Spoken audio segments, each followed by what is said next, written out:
Hello नमस्कार सुप्रभात दोस्तों, मैं सतीश पाल अपने परिवार सिलेक्शन गुरुजी यूट्यूब चैनल पर आपका हार्दिक स्वागत है, अभिनंदन करते हैं। हम आशा करते हैं कि आप सभी स्वस्थ और मस्त होंगे और अपने तैयारी के एक अच्छे क्रम में कर रहे होंगे। ठीक, तो चलिए हम रोज़ की तरह आज भी जीएस के 20 क्वेश्चन को लेकर आपके सामने आए हैं, जो कि सीआरपीएफ है, यूपीपी है, सीआरपीएफ ट्रेडमैन, बीएसएफ ट्रेडमैन और एसएसबी ट्रेडमैन की जैसे वैकेंसीज के आधार मानते हुए लेकर आए हैं। ठीक, तो चलिए हम आज के प्रैक्टिस सेट की तरफ बढ़ते हैं और अपना पहला क्वेश्चन देखते हैं। ठीक, हमारा पहला क्वेश्चन दिया कि विटामिन सी का रासायनिक नाम क्या है। विटामिन सी का रासायनिक नाम क्या है? ऑप्शन ए दिया आपका स्कारबिक अम्ल, ऑप्शन बी दिया आपका रेटिनॉल, ऑप्शन सी दिया कैल्सीफेरॉल और ऑप्शन डी किया दिया टेकोफेरॉल। तो अगर तो हम विटामिन सी के रासायनिक नाम की बात करें, विटामिन सी का रासायनिक नाम क्या है? ये आपके स्कारबिक अम्ल, यानी ऑप्शन ये हमारा सही आंसर होता है। अगर हम रेटिनॉल की बात करें, किस विटामिन का नाम रासायनिक नाम है, तो ये विटामिन ए के रासायनिक नाम है। और कैल्सीफेरॉल की बात करें, कैल्सीफेरॉल किस विटामिन के नाम है, तो विटामिन डी। विटामिन डी के रासायनिक नाम क्या है? कैल्सीफेरॉल। और टेकोफेरॉल को किस विटामिन के मतलब रासायनिक नाम है? ये विटामिन ई।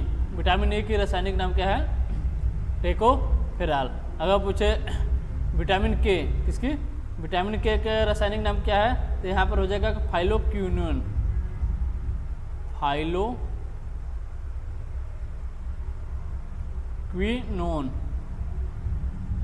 फाइलोक्विनोन ये किसका नाम है? विटामिन के का रासायनिक नाम है। ठीक, चलिए अगला क्वेश्चन देखते हैं।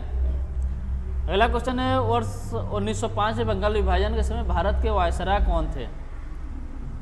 वर्ष 1905 में बंगाल विभाजन के समय भारत के वायसराय कौन थे? ऑप्शन ने दिया आपका हार्डिंग, ऑप्शन बी दिया है कर्जन, ऑप्शन सी दिया आपका मिंटो, ऑप्शन डी दिया है लिटन। तो 1905 में बंगाल विभाजन के समय भारत का वायसराय कौन था? तो कौन था? ये थे आपके कर्जन था। कौन था? कर्जन। ऑप्शन बी हमारा सही आंसर होगा। अगर पूछे कर्जन ने और कब मतलब इसकी निर्णय कब लिया था कि कालतन बंगाल विभाजन करने के लिए, तो एक निर्णय लिए थे आपके 19 जुलाई 1905 को। अगर से पूछे इसकी घोषणा कब किया था कि मतलब बंगाल विभाजन की घोषणा कब किया था, तो किए थे आपके 20 जुलाई 1905 को।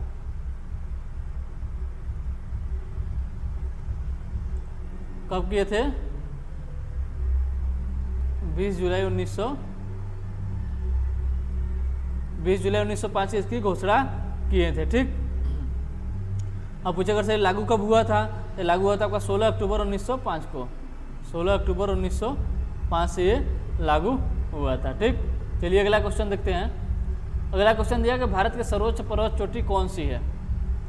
भारत की सर्वोच्च पर्वत चोटी कौन सी है? ऑप्शन ने दिया आपका माउंट एवरेस्ट, ऑप्शन बी दिया आपका कंचनजंगा, ऑप्शन सी दिया गार्डविन ऑस्टिन और ऑप्शन डी क्या दिया है? नंगा पर्वत। ऑप्शन डी क्या दिया है? नंगा पर्वत।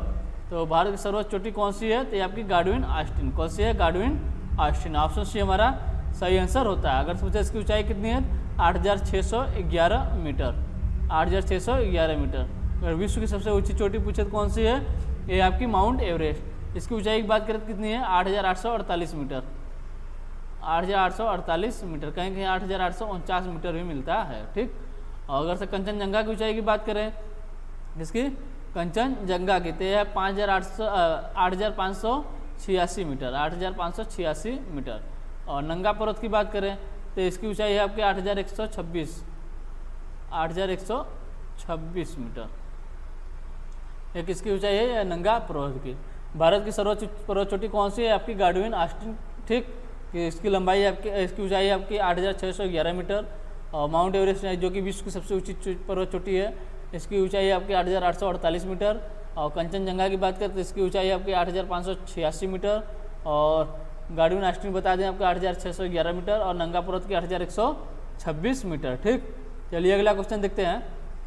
अगला क्वेश्चन है कि भारतीय संविधान के लागू होने के समय, भारतीय संविधान के लागू होने के समय इसमें कितने अनुच्छेद थे?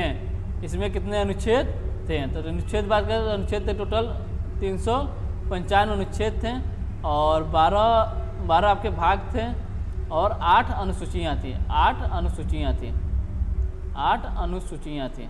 अगर पूछे अब कितने हो गए हैं तो अब लगभग 470 अनुच्छेद हो गए हैं आपके और 12 अनुसूचियाँ हैं, 12 अनुसूची और 25 भाग हैं। 25 भाग हैं। 25 भाग है। 400 अनुच्छेद की बात करते हैं। 400 अनुच्छेद जैसे मतलब कुछ अनुच्छेद है जिसके ABCD लेकर बढ़ाया गया है, हालांकि अगर नंबर देखें 395 ही हैं। ठीक, चलिए अगला क्वेश्चन देखते हैं। अगला क्वेश्चन है निम्न में से राकी पर्वत कहाँ स्थित है? निम्न में से राकी पर्वत कहाँ स्थित है? ऑप्शन ने दिया आपका यूरोप, ऑप्शन बी दिया दक्षिण अमेरिका, ऑप्शन सी दिया उत्तर अमेरिका और ऑप्शन डी क्या दिया ऑस्ट्रेलिया। तो राकी पर्वत की हम बात करें तो राकी पर्वत कहाँ स्थित है? ये आपके उत्तर अमेरिका में स्थित है। कहाँ पर? उत्तर अमेरिका में, यानी ऑप्शन सी हमारा सही आंसर होता है। अगर से हम यूरोप की बात करें, यूरोप में जैसे हम बात करें किसकी कि यूरोप की सबसे ऊंची चोटी कौन सी है? यूरोप की सबसे ऊंची चोटी कौन सी है? तो यूरोप की सबसे ऊंची चोटी कौन सी है? Elbrus, mount Elbrus. कौन सी है? Mount Elbrus. ये कहाँ की सबसे ऊंची चोटी है? ये यूरोप की सबसे ऊंची चोटी है। कहाँ पर है? तो ये रूस में है। कहाँ का है? रूस में। अगर पूछे रूस की सबसे ऊंची चोटी कौन सी है तब पर भी हो जाएगा आपका माउंट एल्ब्रुस। ठीक, अगर पूछे दक्षिण अमेरिका की सबसे ऊंची चोटी कौन सी है तो यहाँ का है mount एकांकागुआ। Mount एकांकागुआ।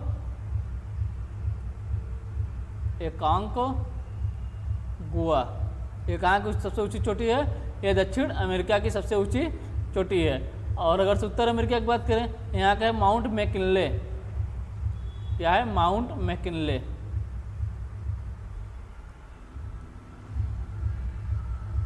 Mount McKinley. Mount McKinley कहाँ की सबसे ऊंची चोटी है? ये उत्तर अमेरिका की सबसे ऊंची चोटी है। ठीक, और इसी को ही एक नाम से जानते हैं, किस नाम से आप जानते हैं? देनाली। देनाली। अगर पूछे अगर से माउंट मैकिनले ने देकर देनाली दिया हो तब पर भी देनाली आंसर सही होगा। ठीक, पूछते लेता है कि उत्तर अमेरिका की सबसे ऊंची चोटी तो यहाँ पर हो जाएगा वह देनाली या माउंट मैकिनले। ठीक, अगर से ऑस्ट्रेलिया की सबसे ऊंची चोटी के बारे में बात करें, ऑस्ट्रेलिया की सबसे ऊंची चोटी कौन सी है? माउंट कोसियुस्को। माउंट कोसियुस्को।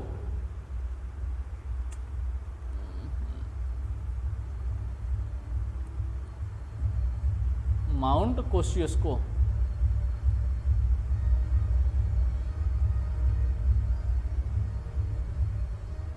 माउंट कोसियुस्को कहाँ की सबसे ऊंची चोटी है? ऑस्ट्रेलिया की सबसे ऊंची चोटी है। ठीक, चलिए अगला क्वेश्चन देखते हैं। अगला क्वेश्चन है कि निम्नलिखित में से किसकी कमी से रक्तहीनता होती है? निम्नलिखित में से किसके कमी से रक्तहीनता होती है? ऑप्शन ए दिया आपका कैल्शियम, ऑप्शन बी दिया मैग्नीशियम, ऑप्शन सी दिया आपका प्रोटीन और ऑप्शन डी क्या दिया है? आयरन। तो किसकी कमी से रक्तहीनता होती है? होती है आपकी आयरन की कमी से। किसकी कमी से? आयरन की कमी से, यानी ऑप्शन डी हमारा सही आंसर होता है। ठीक, चलिए अगला क्वेश्चन देखते हैं। अगला क्वेश्चन है मिर्च में तीखापन का कारण होता है। मिर्च में तीखापन का कारण होता है। ऑप्शन ए दिया कैप्सिसिन, ऑप्शन बी दिया आपका आइसोसाइनेट, ऑप्शन सी दिया लाइकोपिन और ऑप्शन डी क्या है? इनमें से कोई नहीं। अगर से मिर्च में तीखापन के कारण पूछे तो किसके कारण होता है? ये कैप्सिसिन के कारण होता है, यानी ऑप्शन ये हमारा सही आंसर होता है। अगर लाइकोपिन के कारण क्या होता है तो यहाँ पर होता है टमाटर में लाल रंग। अगर से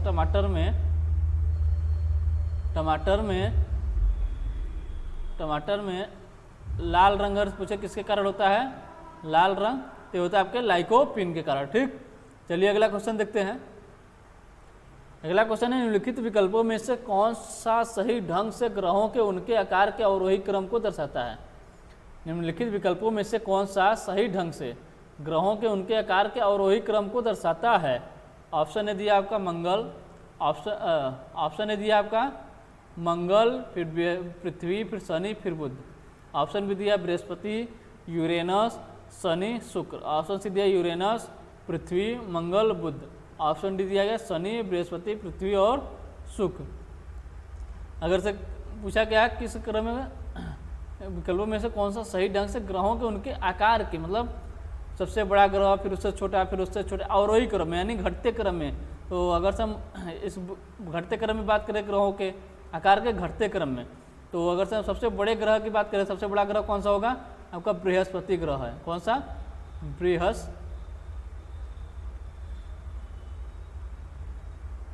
कौन सा है? बृहस्पति। बृहस्पति सबसे बड़ा ग्रह है। कौन सा है? सबसे बड़ा ग्रह। बृहस्पति के बाद दूसरा बड़ा ग्रह कौन है? ये आपका शनि। बृहस्पति के बाद कौन सा है? शनि है। फिर इसके बाद है आपका अरुण। कौन सा है? अरुण। फिर है उसके बाद वरुण, वरुण। फिर उसके बाद आता है आपका पृथ्वी। कौन? पृथ्वी। पृथ्वी के बाद है आपका शुक्र। कौन सा है? शुक्र है। फिर है आपका मंगल। फिर है उसके बाद कौन सा है? आपका है बुध।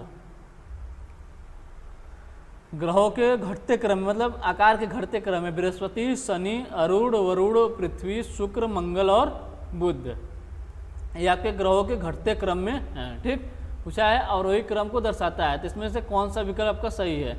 मंगल के बाद पृथ्वी दिया है, तो मंगल ये तो ऑप्शन हमारा गलत हो जाएगा, क्योंकि पृथ्वी से बड़ा मंगल दे दिया लेकिन है नहीं, यानी ऑप्शन हमारा गलत हो गया। और सबसे बड़ा दिया यहाँ पर, अब ऑप्शन बी की बात करें, यहाँ दिया बृहस्पति है, फिर यूरेनस है। ठीक, फिर उसके बाद है आपका शनि, ये भी गलत है, यानी यूरेनस से बड़ा दे दिया है, अरे यूरेनस से छोटा दिया है शनि, यानी ऑप्शन बी भी हमारा गलत होता है। अगर ऑप्शन सी की बात करें, यहाँ दिया यूरेनस यानी अरुण की बात कर रहा है। ठीक, यूरेनस सबसे बड़ा, ठीक है, यहाँ पर यूरेनस। फिर उसके बाद पृथ्वी, यूरेनस के बाद पृथ्वी दिया, ठीक है, फिर मंगल दिया, फिर बुध दिया है, यानी ये हमारा क्रम सही दिया है। यानी कौन कौन सा दिया? पहले दिया यूरेनस यानी अरुण को दिया है, फिर पृथ्वी को दिया है, फिर मंगल दिया है, फिर बुध दिया। ठीक, यानी ऑप्शन सी हमारा सही आंसर होता है। ठीक, आगे ऑप्शन डी भी देख लेते हैं। ऑप्शन डी दिया सबसे पहले शनि दिया, फिर बृहस्पति, यही पर गलत हो जा रहा है, क्योंकि बृहस्पति बड़ा है शनि से, लेकिन यहाँ पर शनि दे दिया बृहस्पति से, यानी ऑप्शन डी भी हमारा गलत है। ऑप्शन सी हमारा सही आंसर होता है। क्या क्या है? यूरेनस है, पृथ्वी है, मंगल और बुध है। ठीक, ये क्या थे? ये आपके आकार के क्रम में घटते, आकार के हिसाब से घटते हुए क्रम में हमारे ग्रह थे। ठीक, चलिए अगला क्वेश्चन देखते हैं। अगला क्वेश्चन दिया है कि भारत में सबसे लंबी तटरेखा वाला राज्य कौन सा है? भारत में सबसे लंबी तटरेखा वाला राज्य कौन सा है? ऑप्शन ए दिया आपका गुजरात, ऑप्शन बी दिया आपका महाराष्ट्र, ऑप्शन सी दिया आंध्र प्रदेश और ऑप्शन डी क्या दिया है? तमिलनाडु। ऑप्शन डी क्या दिया है? तमिलनाडु। तो पूछा है सबसे लंबी तटरेखा वाला राज्य कौन सा है? तो सबसे लंबी तटरेखा वाला राज्य की बात करें कौन सा है? तो ये आपके गुजरात का। कौन सा? गुजरात। इसकी अगर से कितनी मतलब तटरेखा कितना सीमा लगता है समुद्र से? तो लगभग 1214 किमी, 1214 किमी सीमा लगता है किससे? गुजरात से। ठीक, इसके बाद आता है आपका तमिलनाडु। कौन सा? तमिलनाडु की सीमा कितनी लगती है? 980 किमी। ठीक, दूसरे नंबर पर कौन सा है? तमिलनाडु है। तीसरे नंबर पे आपका आंध्र प्रदेश। कौन सा? आंध्र प्रदेश। इसकी सीमा कितनी लगती है? इसकी सीमा लगती है आपके 970 किमी। ठीक, और महाराष्ट्र की बात करें तो महाराष्ट्र आपका चौथे नंबर पे, और इसकी सीमा की बात करते हैं 720 किमी। कितनी? 720 किमी। अब पूछे अगर सबसे कम सीमा किसकी लगती है समुद्र तट से, तो ये आपकी गोवा की। किसकी? गोवा की। कितना सीमा है उसकी? ये आपकी 101 किमी, 101 किमी। ठीक, चलिए अगला क्वेश्चन देखते हैं। अगला क्वेश्चन है कल्हड़ की पुस्तक का राजतरंगिणी का विषय क्या है? कल्हड़ की पुस्तक के राजतरंगिणी मतलब कल्हड़ की पुस्तक है कौन सा? राजतरंगिणी का विषय क्या है? ऑप्शन ए दिया आपका संगीत, ऑप्शन बी दिया बुद्ध की शिक्षा, ऑप्शन सी दिया आपका चिकित्सा और ऑप्शन डी क्या दिया है? कश्मीर के राजाओं का इतिहास। तो कल्हड़ की पुस्तक कौन सी है? यह है आपकी राजतरंगिणी। इसमें क्या बताया गया? तो इसमें कश्मीर के इतिहास के बारे में बताया गया, यानी ऑप्शन डी हमारा सही आंसर होता है। ठीक, चलिए अगला क्वेश्चन देखते हैं। अगला क्वेश्चन दिया है द्वितीय पंचवर्षीय योजना किस मॉडल पर आधारित थी? द्वितीय पंचवर्षीय योजना किस मॉडल पर आधारित थी? ऑप्शन ए दिया आपका सोमू मॉडल, ऑप्शन बी दिया आपका डोमर मॉडल, ऑप्शन सी दिया महालनोबिस मॉडल और ऑप्शन डी क्या दिया इनमें से कोई नहीं। अगर पूछे पंचवर्षीय योजना की शुरुआत मतलब यानी ये योजना तहत के अंतर्गत मतलब पंचवर्षीय योजना चली थी। अगर पूछे योजना आयोग कौन सी? योजना आयोग की शुरुआत कब हुई थी? इसकी योजना आयोग की शुरुआत कब हुई थी? तो योजना आयोग की शुरुआत हुई आपकी 15 मार्च, कब हुई थी? ये हुई थी आपकी 15 मार्च 1950 में। 15 मार्च 1950 में इसकी शुरुआत हुई थी। अब इसकी स्थापना हुई थी। अब पूछे इसकी शुरुआत कब हुई थी? इसकी शुरुआत कब हुई थी? इसकी शुरुआत हुई थी 1 अप्रैल 1951 से इसकी शुरुआत हुई थी। इसकी स्थापना हुई थी आपकी 1950 में और शुरुआत हुई थी इसकी 1951 में। और 1951 से 1956 तक कौन सी योजना चली थी? पहली पंचवर्षीय योजना चली थी। वो किस मॉडल पर आधारित थी? तो थी आपके हेराल्ड डोमर मॉडल पर, ठीक है। लेकिन यहाँ पूछा द्वितीय पंचवर्षीय योजना किस मॉडल पर आधारित है? तो द्वितीय पंचवर्षीय योजना क्या 56 से कब तक चली थी? 56 से 61 तक, 1961 तक। किस मॉडल पर थी? यह थी महालनोबिस मॉडल पर, यानी ऑप्शन सी हमारा सही आंसर होता है, ठीक। चलिए अगला क्वेश्चन देखते हैं। अगला क्वेश्चन है कि हड़प्पा सभ्यता के एक हिस्से लोथल की खुदाई की खोज किसने की थी?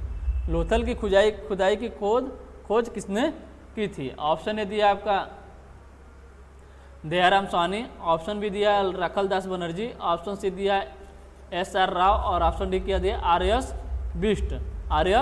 बिष्ट। अगर कुछ किसकी बात कर रहा है? ये कर रहा है लोथल की बात कि लोथल की खुदाई किसने की थी, आई थिंक लोथल की खोज किसने की थी? तो किसने की थी? रंगनाथ राव, यानी SR राव।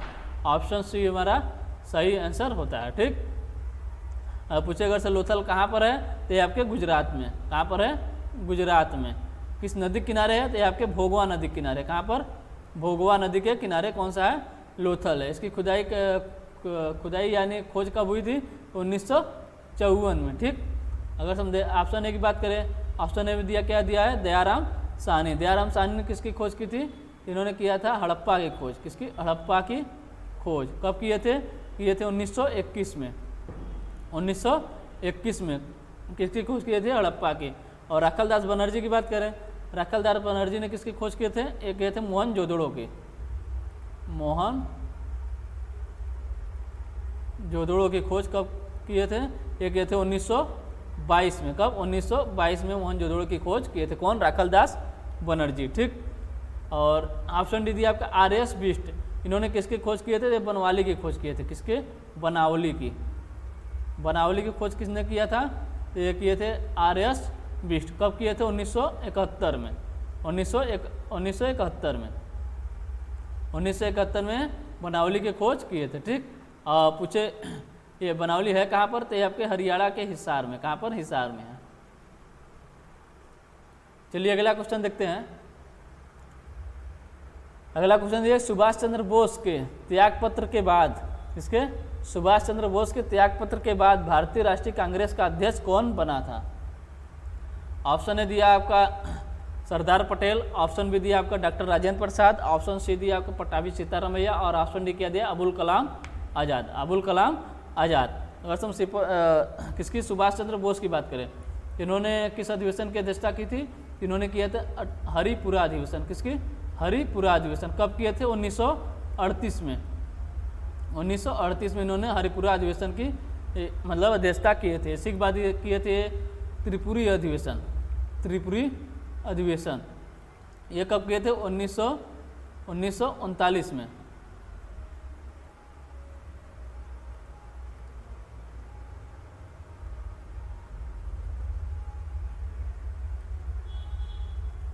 कब किए थे? 1939 में। कौन सा अधिवेशन?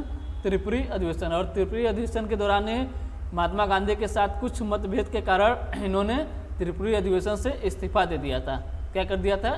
त्रिपुरी अधिवेशन से इस्तीफा दे दिया था। और इनके इस्तीफा देने के बाद कौन मतलब इसके अध्यक्ष बने थे? तो बने थे आपके doctor Rajendra Prasad. Option B हमारा सही आंसर होता है, ठीक।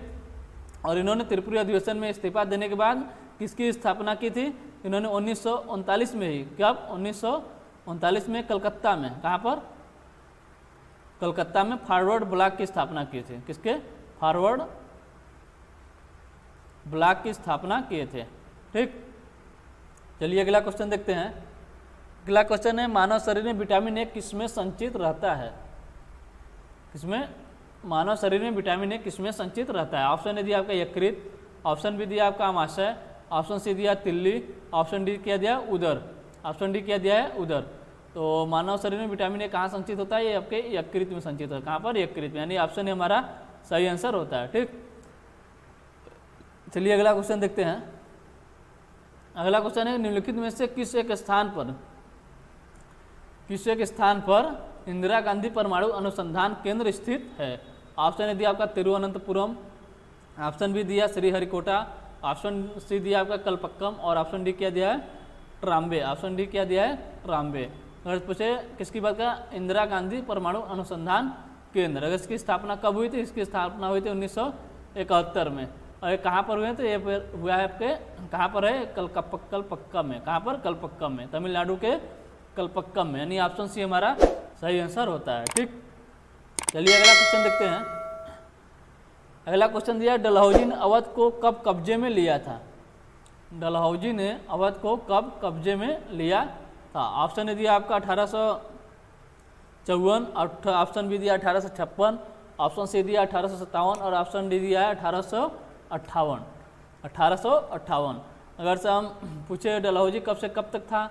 ये था आपका 1848 से 1856 तक। 1848 से 1856 तक। और इन्होंने आते ही एक एक नीति अपने लेकर आए थे। कौन सी? राज्य हड़प नीति। राज्य हड़प नीति। ये किसकी नीति थी? डलहौजी की नीति थी। कौन सी? राज्य हड़प नीति। और इसी को क्या कहते हैं? Doctrine of lapse. Doctrine of lapse या व्यक्तिगत सिद्धांत। और इन्होंने राज्य हड़प नीति को लाते ही सबसे पहले कि इस राज्य हड़प नीति के तहत अगर पूछे किसको कब्जा किया था या हड़पा था, तो सबसे पहले 1848 में ही, कब? 1848 में किसको हड़पे थे? हड़पा था सतारा को। किसको? सतारा को। इन्होंने 1848 तक ये भारत में था और राज्य हड़प नीति लेकर आया था। और राज्य हड़प नीति के तहत सबसे पहले इन्होंने 1848 में ही सतारा को हड़पा था। किसे? सतारा को। और इसके बाद कब? इसके बाद 1852 में इन्होंने किसे हड़पा? 1852 में तो किसे हड़पा था? उदयपुर को। किसे? उदयपुर को। इसके बाद 1853 में झांसी को हड़पा था। 1853 में किसे? झांसी को हड़पा था। और 1854 में नागपुर को। और अवध को कब हड़पा? इसके बाद 1856 में, यानी ऑप्शन बी हमारा सही आंसर होता है। ठीक, चलिए अगला क्वेश्चन देखते हैं। अगला क्वेश्चन है भारत की सिलिकॉन वैली किस शहर को कहा जाता है? भारत की सिलिकॉन वैली किस शहर को कहा जाता है? ऑप्शन ए दिया आपका बेंगलुरु, ऑप्शन बी दिया आपका मुंबई, ऑप्शन सी दिया चेन्नई और ऑप्शन डी क्या दिया है पुणे। अगर हम सिलिकॉन वैली की बात करें, किसकी? Silicon valley. ये कहाँ पर है? ये अमेरिका के सैन फ्रांसिस्को का शहर है। यहाँ पर लगभग सभी आईटी कंपनियों को ऑफिस है। जैसे वे आपके गूगल हो गए, एप्पल हो गए, फेसबुक हो गए, ये सब कंपनियों के ऑफिस कहाँ पे है? सिलिकॉन वैली यानी फ्रांसिस्को शहर में है। पूछ रहा है भारत की सिलिकॉन वैली किस शहर को कहा जाता है? ये कहा जाता है आपके बेंगलुरु को। किसको? बेंगलुरु को, यानी ऑप्शन ए हमारा सही आंसर होता है। ठीक, चलिए अगला क्वेश्चन देखते हैं। अगला क्वेश्चन है भारत में किसी भी केंद्र शासित प्रदेश का दैनिक कामकाज कौन देखता है? भारत में किसी भी केंद्र शासित प्रदेश का दैनिक कामकाज कौन देखता है? ऑप्शन ए दिया आपका लेफ्टिनेंट गवर्नर, ऑप्शन बी दिया राष्ट्रपति, ऑप्शन सी दिया गवर्नर और ऑप्शन डी क्या दिया? गृह मंत्री। इसकी बात करें केंद्र शासित प्रदेश की। इसकी केंद्र शासित प्रदेश का दैनिक कामकाज कौन देखता है? लेफ्टिनेंट गवर्नर यानी उपराज्यपाल, यानी ऑप्शन ए हमारा सही आंसर होता है। ठीक, चलिए अगला क्वेश्चन देखते हैं। अगला क्वेश्चन है मौलिक कर्तव्यों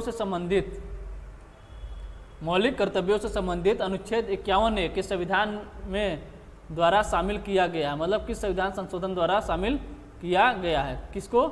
मौलिक कर्तव्य। ठीक, ऑप्शन ए दिया आपका 42वां संविधान संशोधन, ऑप्शन बी दिया आपका 41वां संविधान संशोधन, ऑप्शन सी दिया 44वां संविधान संशोधन और ऑप्शन डी क्या दिया है? ऑप्शन डी आपका 45वां संविधान संशोधन। 45वां संविधान संशोधन। किसकी बात कर रहा है? मौलिक कर्तव्यों से संबंधित अनुच्छेद 51A को संविधान में किसके द्वारा शामिल किया गया था? किसके द्वारा शामिल किया गया था? तो किसके द्वारा शामिल किया गया था? किया गया था कि 42वें संविधान संशोधन 1976 के द्वारा। किसके द्वारा? 1976 के द्वारा। यानी ऑप्शन ये हमारा सही आंसर होता है। ठीक, अब पूछे अगर से भाग कौन सा है, तो भाग है आपका भाग 4A। भाग 4A क्या है? मौलिक कर्तव्यों के बारे में बताया गया। अगर से 1976 में जब शामिल किया गया था, अगर पूछे तब कितने मौलिक कर्तव्य थे, तब टोटल 10 मौलिक कर्तव्य थे। वर्तमान में पूछे आप कितने हैं, तो अब हैं आपके 11 मौलिक कर्तव्य। कितने हैं? 11 मौलिक कर्तव्य। अगर पूछे 11वां मौलिक कर्तव्य कब जोड़ा गया, 11वां मौलिक कर्तव्य कब जोड़ा गया? तो जोड़ा गया था आपके 86वें संविधान संशोधन। 86वें संविधान संशोधन 2002 के द्वारा इसे जोड़ा गया था। अगर पूछे किस समिति पे, तो सरदार सिंह समिति के सिफारिश पर। किस समिति की सिफारिश पर? सरदार स्वर्ण सिंह समिति के सिफारिश पर। सरदार स्वर्ण सिंह समिति के सिफारिश पर। ठीक, किस समिति की सिफारिश पर? सरदार स्वर्ण सिंह समिति की सिफारिश पर 86वें संविधान संशोधन द्वारा 11वां मौलिक कर्तव्य जोड़ा गया था। ठीक, चलिए अगला क्वेश्चन देखते हैं। अगला क्वेश्चन दिया कि विश्व का चौथा सबसे बड़ा महाद्वीप कौन सा है? विश्व का चौथा सबसे बड़ा महाद्वीप कौन सा है? ऑप्शन दिया आपका अफ्रीका, ऑप्शन बी दिया आपका उत्तर अमेरिका, ऑप्शन सी दिया दक्षिण अमेरिका और ऑप्शन डी क्या दिया है? एशिया। तो अगर से महाद्वीप की बात करें तो सबसे बड़ा महाद्वीप कौन सा है? तो ये आपका एशिया महाद्वीप। कौन सा है? एशिया महाद्वीप। फिर इसके बाद कौन सा आता है? इसके बाद है आपका अफ्रीका महाद्वीप। कौन सा है? अफ्रीका महाद्वीप।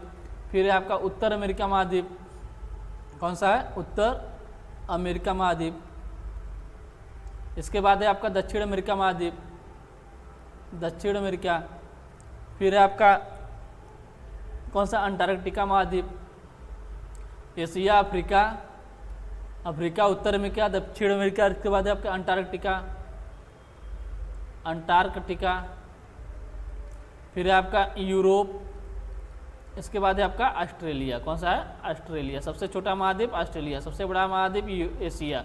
ठीक, पूछा है चौथा सबसे बड़ा महाद्वीप कौन सा है? तो पहला हो गया एशिया, दूसरा हो गया अफ्रीका और तीसरा हो गया उत्तर अमेरिका, चौथा हो गया कौन सा हो गया? दक्षिण अमेरिका। यानी ऑप्शन सी हमारा सही आंसर होता है। ठीक, चलिए आज के लिए बस इतना ही। मिलते हैं आपसे अगले प्रैक्टिस सेट में। ठीक, अगर सेशन आपको अच्छा लग रहा हो तो लाइक और सब्सक्राइब जरूर करें और शेयर करना ना भूलें। ठीक, तो तब तक आज के लिए बस इतना ही। तब तक के लिए आपको टेक केयर, बाय बाय, जय हिंद, जय भारत।